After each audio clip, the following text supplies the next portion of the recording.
수 있도록 열어 주소서.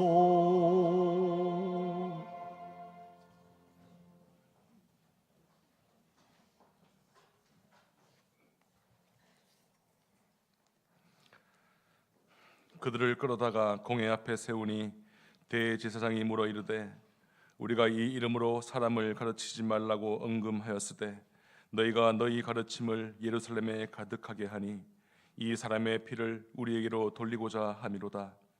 베드로와 사도들이 대답하여 이르되 사람보다 하나님께 순종하는 것이 마땅하니라.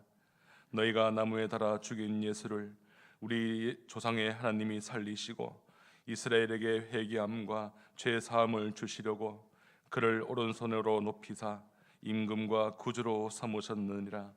우리는 이 일의 증인이요 하나님이 자기에게 순종하는 사람들에게 주신 성령도 그러하니라 하더라. 하나님 말씀입니다. 아멘.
저와 여러분 그리스도인인 우리는 믿음의 사람입니다.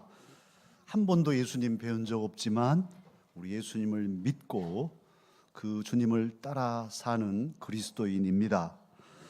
예수님의 십자가 사건은 2000여 년 전에 옛날의 적에 일어난 사건이지만 우리는 그 십자가 사건을 오늘 나의 사건으로, 나를 위한 사건으로 믿고 감사하며 살아갑니다.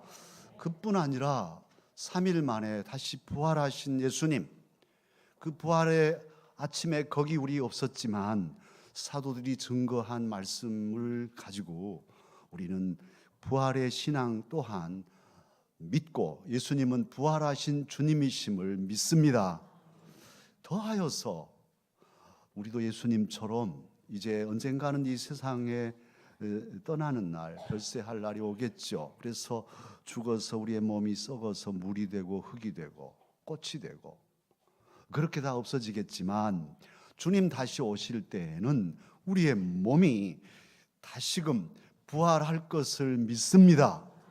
저와 여러분 조금 전에도 매주마다 우리는 고백합니다. 몸의 부활과 영생을 믿습니다. 아멘.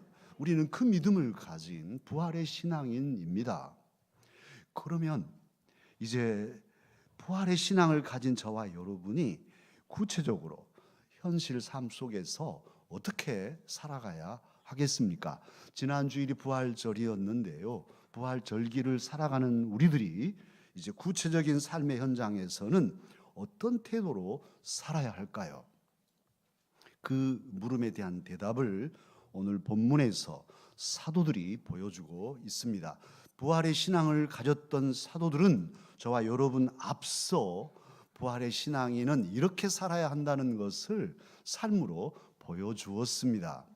오늘 사도들은 그 모습을 살펴보면 부활의 신앙을 가지고 사람에게 매이지 않고 사람을 두려워하지 않고 사람을 의지하지 않습니다. 하나님께서는 모든 만물을 지으셨지요. 그리고 저와 여러분 인간도 하나님이 지으셨어요. 하나님의 성품을, 하나님의 형상을 닮은 존재로 지으셨죠. 그런데 하나님이 우리를 모태에서 조성하시는데요, 모든 인간은 하나님 앞에서 평등한 존재로 지으셨습니다. 어떤 아기는 이마에다 왕자를 박아가지고 이 사람은 태어나면서부터 왕, 저 염초 그 수표교 밑에 운막집에서 태어난 아기 이마에는 거지 이렇게 써가지고 태어난 아이는 없습니다. 하나님께서는 모든 아기는 평등한 하나님께로부터 부여받은 권리를, 인권을 지닌 존재로 태어나게 하셨어요. 그런데 사회생활을 하면서 사람들이 자기들끼리 줄을 세우고 높은 사람, 낮은 사람을 만들고 그렇게 여러 가지로 갑도 정하고 을도 정해서 갑은 갑질을 하고 을은 당하기만 하고 이런 세상을 사람이 만든 것이죠. 판사들, 검사들이 사법고시를 보고 되어질 과정이 이제 사법고시에 합격한 사람이 연수를 받고 임용을 받으면 이제 판사가 되고 검사가 되는데 그 임용될 때 첫 임용받은 초임 판사가 공무원으로 따지면 몇 급이냐 하면 3급이라고 합니다. 저도 이번에 알았는데요. 3급 예우를 받는데요. 최고의 관리인 것이죠. 3급 임용이면요. 이제 뭐 20대 초반이든 뭐 중반이든 사법고시 합격하고 판사 되면, 검사 되면 3급인 거예요. 그런데 그들끼리는 또 서로 존중해서 판사들이 관행적으로 쓰는 매일의 첫 서두가 존경하는 아무개 판사님, 이렇게 서로들 그렇게 존중한답니다. 존경받을 만하다. 머리도 좋고 고시도 합격하고 전국에 3,000명 정도밖에 안 되는 판사 중에 우리가 판사니 존경하는 아무개 판사님, 서로 이렇게 존중한답니다. 그런데 어느 젊은 여판사가 그렇게 얘기하더라고요. 고백한 글을 보니까 우리도 신이 아닙니다. 판사라고 신이야 이거예요. 그래서 판결을 할 때 고민하고 잘못 판결하면 안 되니까 그래 늘 자신의 한계를 느끼면서 고민하며 판결을 한다 하더라고요. 그런데 혹 모르겠어요. 개 중에는 전국에서 나같이 머리 좋은 사람 있어? 사법고시를 이렇게 실력 있게 나온 사람 있어? 뭐 이렇게 하면서 내가 판단하면 최고지. 나같이 판단할 사람이 어디 있어? 나는 실수 없어. 하고 자기 주관으로 자기 판단만을 절대시하면서 판결을 내리는 판사가 없지 않을 거란 말이에요. 만약 그렇다면 문제가 큰 것이죠. 사법농단의 문제도 있습니다만 이런 것들이 다 독선적으로 우리가 최고의 지성인이라고 생각하는 어떤 그런 독단으로 내려진 것이라면 참으로 안타깝게 나라의 백성들은 울고 있을 수밖에 없으니까요. 어떻습니까? 사람은 인격적으로야 아주 못되고 형편없는 사람이라 할지라도 공부 잘하고 1등하고 고시에 턱턱 합격하고 그렇게 잘하면 존경받아야 할까요? 우리는 그렇게 하죠. 저 사람들이 판사가 될 때까지는 우리하고는 달라. 정말 밤잠 안 자고 또 머리도 좋고 최선을 다해서 저렇게 했으니 당연히 존경받아야지. 이렇게 우리 서민들은 생각하잖아요. 그런데 인격이 어떻든지 판결이 어떻든지 존경을 해야 할까요? 또는 인성이나 영성은 형편이 없는데도 돈이 많은 부자라면 아이고 하고 다 존경해야 할까요? 큰 회사에 갑질을 하면서도 CEO로 이렇게 많은 직원들을 거느리고 있다면 다 거기에 엎드려서 존경하고 인정해야 할까요? 더더욱 저와 여러분 그리스도인이 부활하신 주님을 믿는 하나님의 사람들이 그런 세상의 권력과 힘을 가진 이들에게 매여야 될까요? 의지해야 될까요? 우리 교회는 우리 이만수 집사님 큰아드님 우리 이정배 검사가 이번에 서울지검 부장검사로 이렇게 영전했습니다.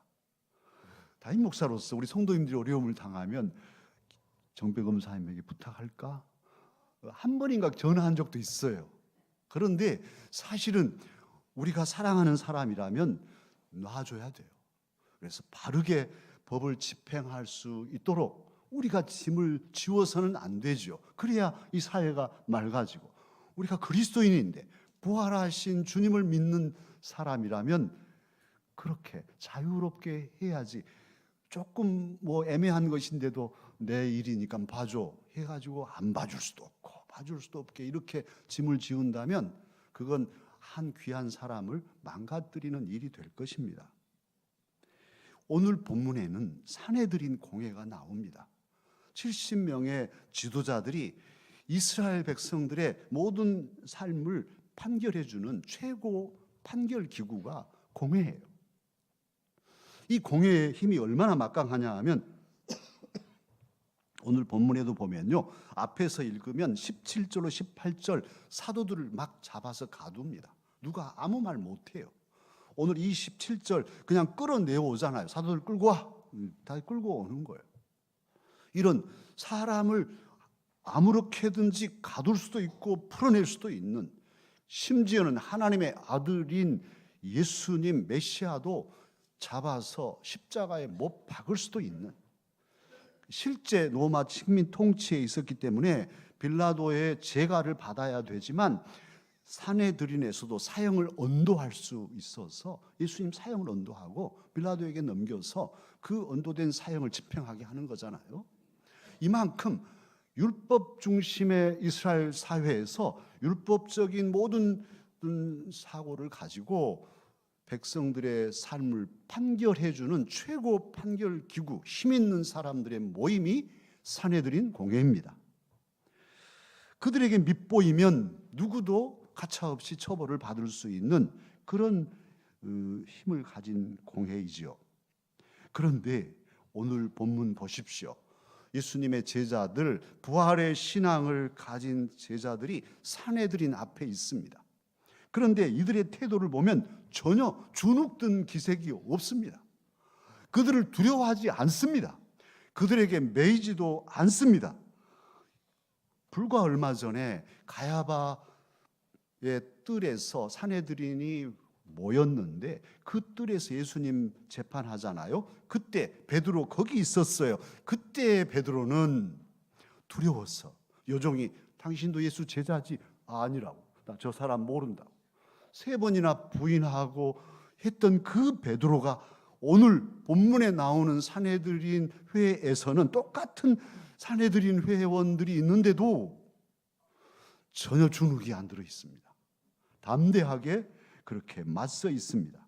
특히 이제 조금 더 읽어서 40절에 보면 사도들을, 이 베드로와 사도들을 채찍질하고 때려서 내놓으면서 다시는 예수 이름으로 복음이라고 뭐라고 전하지 마라 이렇게 얼러놨는데도 41절 사도들은 그 이름을 위하여 능욕받는 일에 합당한 자로 여기심을 기뻐하면서 공회 앞을 떠나고 떠나서는 또 복음을 전하고 있습니다.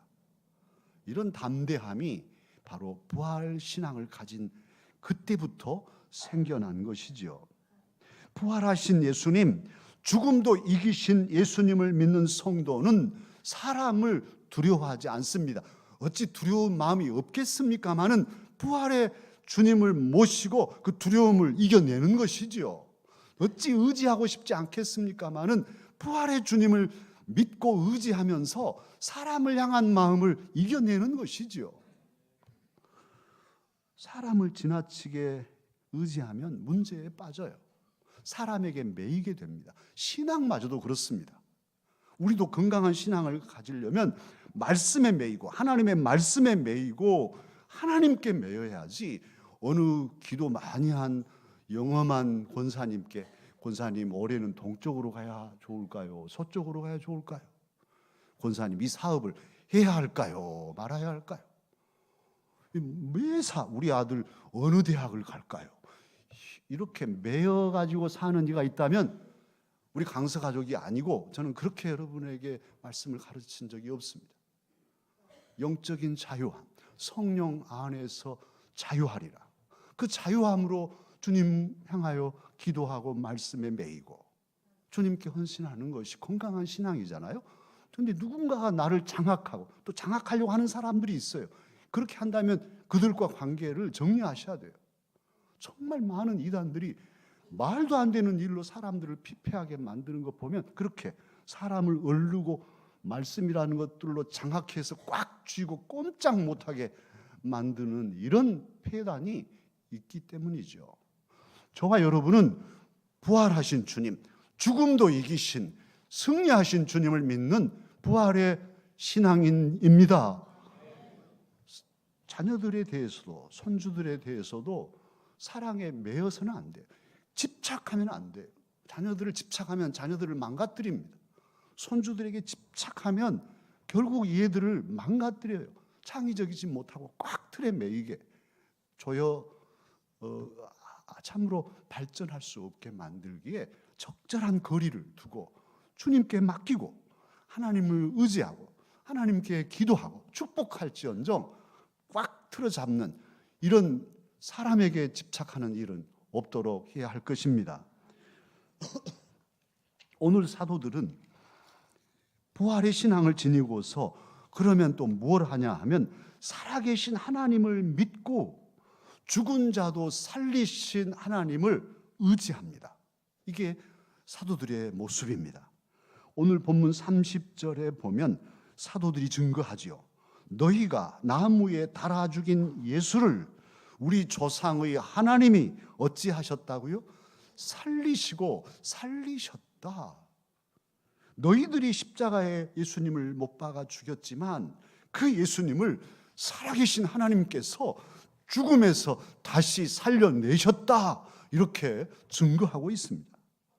하나님 여호와는 창조주이십니다. 세상 만물을 하나님이 지으셨습니다. 그리고 이 모든 만물을 운행하시고 주관하고 계십니다. 그 하나님 아버지께서 저와 여러분을 위해서 아들 예수님을 내어주셨어요. 십자가에 달릴 때도 외면하시고 버리셨어요. 우리를 위해서. 그러나 그 아들이 죽음에 있을 때에 이제 그 아들을 다시금 3일 만에 일으키셔서 생명의 주님, 부활의 주님, 영원한 구주가 되게 하셨습니다. 왕의 왕이 되게 하셨습니다. 모든 무릎으로 그 주님 예수 이름 앞에 무릎을 꿇게 하셨습니다. 오늘 본문 31절, 그래서 예수를 오른손으로 높이사 임금과 구주로 삼으셨느니라. 할렐루야. 하나님은 사람이 아니죠. 인간이 아닙니다. 하나님은 신이십니다. 신 중에, 모든 신 중에 신이신 한 분, 절대자 하나님이십니다. 그 하나님은 역사의 참 주관자이시고 주인이시지요. 모든 것을 심판하신 주님이시지요. 한나의 기도에 나옵니다만 하나님은 있게도 하시고 없게도 하시고, 사람을 높이기도 하시고 낮추기도 하시고, 살리기도 하시고 죽이기도 하시고, 인간의 생사화복이 하나님 손에 있습니다. 하나님은 그런 주관자이십니다. 믿으신지요?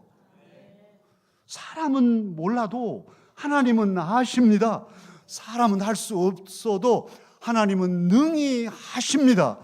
사람은 약해도 하나님은 강하십니다. 사람은 유한해도 하나님은 무한하십니다. 사람은 잠깐이지만 하나님은 영원하십니다. 그러기에 그 하나님 안에서 있는 자는 영원한 하나님의 자녀로 살게 되지요. 이 하나님을 믿고 하나님이 살리신 예수 그리스도, 부활하신 예수님을 믿는 베드로와 사도들, 오늘 본문 29절에서 분명히 외칩니다. 베드로와 사도들이 대답하여 이르되 사람보다 하나님께 순종하는 것이 어찌하니라? 마땅하니라. 당연히 할 일이다. 하나님이 살아계시는데 어찌 사람보다 하나님 말씀 듣지 않겠냐? 하나님 버려두고 사람의 그 위세에 머리 숙이고 그 사람의 권력에 주눅 들어서 벌벌 떨겠냐? 죽음도 돌파하는 믿음으로 그들은 사내들인 앞에서 하나님 말씀에 순종하는 것이 옳다고 증거하고 있습니다. 또한 부활신앙을 가진 사도들 더 중요한 일을 합니다. 무엇을 하는가 하면 복음을 증거하고 전도하였습니다. 사도행전을 가리켜서 사도들이 행한 행적을 기록한 것이라 해서 사도행전이라고 하지 않습니까? 그러나 이 사도행전의 별명이 있는데 그 별명 중에 하나는 제5복음서라고도 합니다. 마태복음, 마가복음, 누가복음, 요한복음, 그래서 사복음서라고 하는데요. 이 복음에 더해서 5번째 복음서라고 한다면 사도행전이라는 거예요.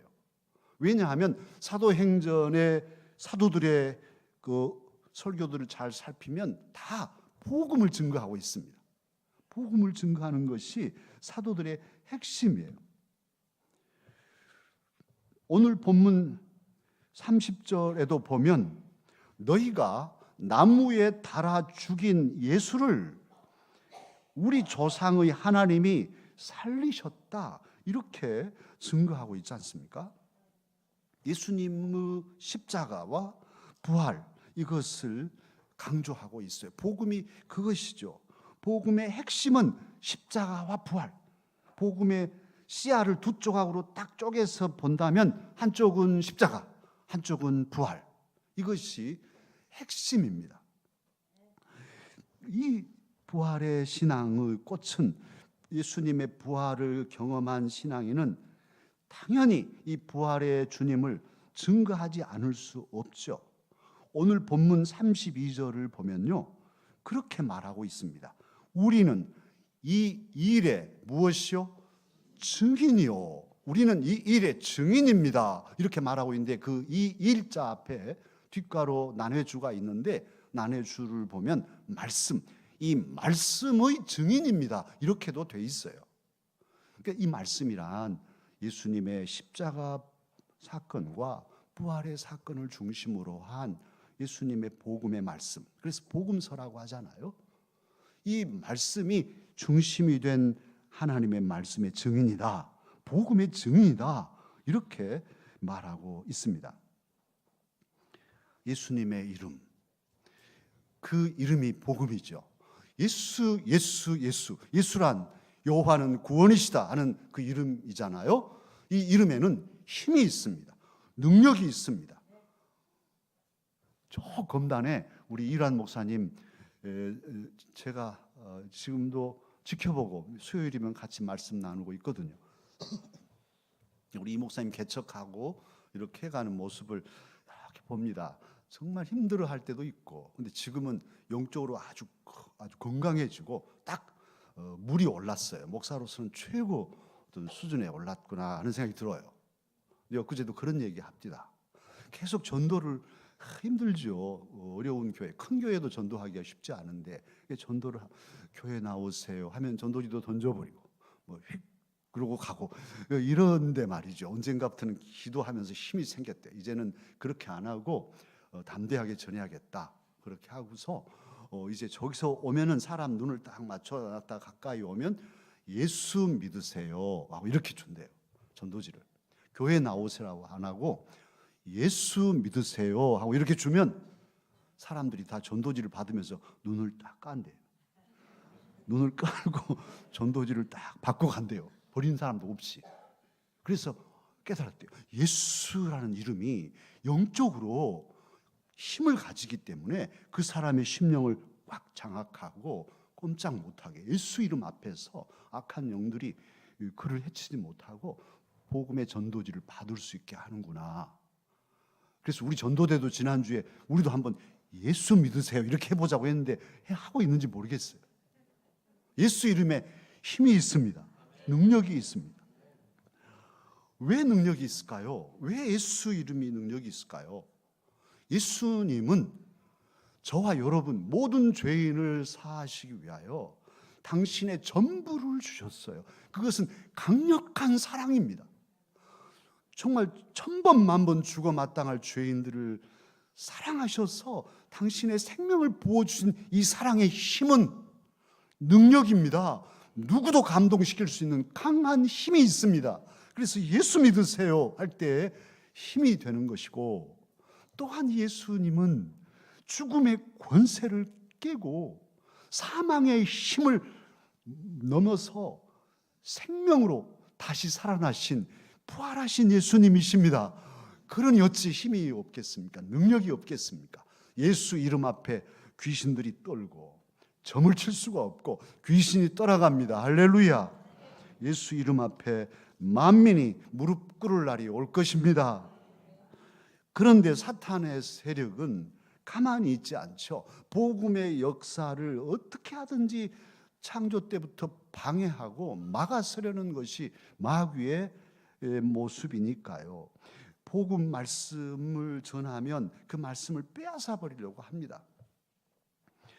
오늘 본문에도 사도들을 가두고 예수님의 복음을 전하지 못하도록 예수 이름으로 전하지 마라, 엄하게 금해 놓고 있고 매를 때리고 이렇게 어떻게 하든지 전하지 못하게 하고 있지 않습니까? 그런데 만약 저와 여러분이 그리스도인으로서 예수 믿는 사람으로서 복음의 말씀을 빼앗기면 우리는 그때부터는 허수아비고 껍데기만 남게 됩니다. 우리가 드리는 이 예배에 복음이 없다면, 예수 그리스도의 십자가와 부활의 복음이 없는 예배라면 우리는 그냥 형식으로 드리고 있는 예배일 뿐이에요. 저를 통해서 증거되는 하나님의 말씀에 십자가 부활의 복음이 없다면 설교가 생명을 잃는 것이죠. 때로는 교리적인 설교도 있습니다만, 그러나 설교가 코미디가 아닌 바에야 복음, 예수 그리스도의 십자가 복음이 있어야 되지 않겠습니까? 바리새인의 문제가 무엇입니까? 바리새인들은 모든 형식은 다 갖추었습니다. 하나님 말씀을 막 손에 감고 머리에 달고 다닙니다만은 그들의 가슴에 십자가 부활의 복음이 없었습니다. 사랑이 없었습니다. 은혜가 없었습니다. 그래서 주님께서는 그들을 회칠한 무덤이라 하시고 화 있으리라 그렇게 꾸짖으셨던 것이죠. 일제 강점기, 제가 칼럼에도 썼습니다만 일본이 우리에게 식민 통치를 하려고 뭘 했습니까? 우리의 말과 글을 빼앗아 버리려고 했잖아요. 말과 글은 우리의 생각을 담는 그릇인데 그릇을 깨버리고 일본말 배우라는 거예요. 그러면 우리의 생각, 우리의 전통적인 모든 가치들이 다 사라지고 일본 사람 되는 것이죠. 몇 대만 내려가면 다 일본 돼버리는 거죠. 그래서 우리 조상들은 우리의 말을 지키고 우리의 글을 지키려고 그 예를 쓴 것이죠. 세계의 수많은 민족들이 삽니다마는 자기 나라의 언어를 자기 나라의 글로 가지고 있는 민족은 얼마 되지 않습니다. 우리는 우리의 말과 우리의 글을 가진 민족입니다. 할렐루야. 얼마나 감사한지요. 이게 우리 그리스도인들 초기 우리 선배 신앙인들의 수고도 여기에 있죠. 성경을 언문으로 번역하고 이걸로 쪽복음을 나눠주고 야하고, 저 어릴 때 누님들하고 이것은 개요, 이것은 배요, 이렇게 한글 공부한 적도 기억이 납니다. 그렇게 해서 우리 말과 글을 지키고 우리의 생각과 우리의 어를 지켰어요. 얼빠진 사람 되지 않으려고 그렇게 힘써 수고했죠. 이제 그리스도인으로서 예수님을 믿는 저와 여러분으로서는 악한 사탄은 복음을 빼앗아버리면 그냥 허우대만 멀쩡한 껍데기만 남기에 복음을 빼앗으려 합니다.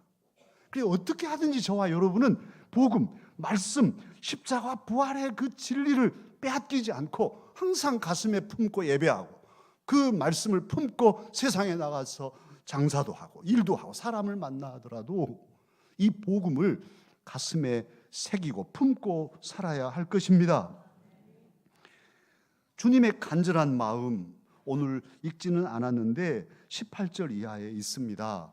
복음은 가둬도 가둬지지 않죠. 복음 자체의 능력이 있으니까요. 사도들이 가두움을 당했어요.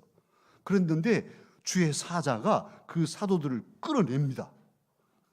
감옥에 갇힌 사자들을 자유케 해주셨어요. 그리고는 20절에 뭐라고 하냐 하면 가서 성전에 서서 이 생명의 말씀을 다 백성에게 말하라, 전도하라 이렇게 말하니까 사도들이 21절 언제 가서 말하냐면 그냥 새벽에 날도 안 샜는데 성전에 가서 또 복음을 전하고 있습니다. 주님의 간절한 마음이 얼마나 깊이 복음을 전하는 데 있는가를 알 수 있고 초기 부활의 신앙을 가졌던 사도들이 얼마나 열심으로 복음을 전하고 싶어 했는지를 알 수 있어요. 부활의 신앙을 가지면 속에서 전하지 않고는 견딜 수 없게 만들죠. 저와 여러분이 부활의 신앙으로 깊이 무장할수록 어떻게 하든지 복음을 전하려고 힘을 쓰게 됩니다. 그렇게 초대 사도들로부터 지금까지 많은 신앙의 선배들이 복음을 전하기 위해서 전하지 않고는 견딜 수 없어서 복음을 전하다가 매를 맞고 복음을 전하다가 모든 살림을 다 빼앗기고 심지어는 복음을 전하다가 순교당하고 저 대동강 강변에서 토마스 목사님 그 20대 그 풋풋한 젊은이가 복음을 가지고 와서 전하다 자기 목이 떨어지는 그 순간까지 성경 한문 성경 던져주고 나눠주고. 왜요? 복음을 전하지 않고는 견딜 수 없으니 이 생명의 복음을 부활의 신앙을 가진 이로서는 전하지 않을 수 없어 우리에게 전해 주었고 그 복음으로 저와 여러분이 영원한 생명을 얻었습니다. 우리 노예에 가까이 있는 어느 교회에 신혼부부가 찬양대 대원인데 이 찬양대원 두 부부가 담임 목사를 찾아왔답니다. 엊그제 들은 이야기입니다. 그래서 왜 왔는고 했더니 목사님 저희들이요 한 달에 2번씩 우리 부부가 자비량으로 전도를 하랍니다. 허락해 주십시오. 그래서 얼마나 좋아서 그렇게 하시라. 저 김포 쪽에 사는데 이 부부가 찬양대 연습 시간 전에 그러니까 9시부터 10시까지 한 달에 2주를 자기가 선물들 사가지고 와서 교회 앞에서 전도한대요. 신혼부부가 얼마나 귀합니까? 우리 교회는 아직 그런 역사가 54년 역사에 아직 없어요. 앞으로 이제 결혼할 누가 할지는 모르겠지만요. 그런데 그렇게 전도하다가 양이 안 찼는지 또 왔더래요. 오지 또 하셨는가 그랬더니 오전에 1시간 말고요. 또 오후에 오후 예배 드리고 찬양대 연습 마친 다음에 또 1시간 하고 가랍니다. 얼마나 담임 목사님 좋겠습니까? 저는 정말 부럽더라고요. 야, 참 저런 교회도 있구나. 그런데 그렇게 하니까 또 옆에서 사람들이 함께 이렇게 같이 이 복음을 전하고 있다 합니다. 사랑하는 강서가족 여러분, 우리 주님께서는 저와 여러분에게도 부활의 신앙을 가지고 옛 사도들처럼 또 복음을 전한 선배들처럼 주님 복음, 십자가 부활의 복음을 전하며 살라고 말씀하십니다. 이 시간 저와 여러분도 옛 사도들처럼 믿음으로 고백하고 증거하십시다. 우리도 이 일의 증인입니다. 우리도 이 복음 말씀, 생명 말씀의 증인입니다. 우리는 예수 그리스도 십자가 부활의 증인입니다. 기도하겠습니다.